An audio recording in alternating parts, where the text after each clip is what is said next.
arguably now Europe is taking seriously its defense budgets.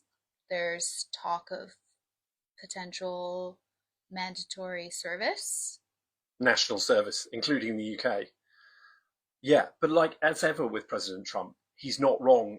He's not wrong about everything. Like he is right. As I said this, alluded to this earlier. He's not wrong that European defence spending in the last 2 decades has been backsliding in an unforgivable and dangerous way, and he's justified in pointing that out. Like whether the remedies that he's chosen to take are the right ones, well, that's a separate question. But he's not wrong, given what's happened in Ukraine and given the extreme alarm showed by other countries in NATO border on former Russian states, nervousness in the Baltic states. You were in the Baltic states earlier this summer, Poland, other places who are extremely nervous about Russian expansionism.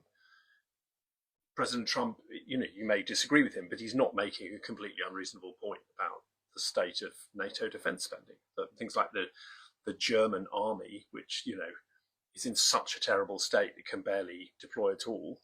It's entirely reasonable, I think, to point out that that is unsustainable, and Western European countries in particular need to significantly raise their defence spending. And here in the UK, where we're broadcasting from today, the government has pledged to raise its defence spending to 5% of GDP, I think, by 2030, which is, sounds a big number, but it's an awfully long way off.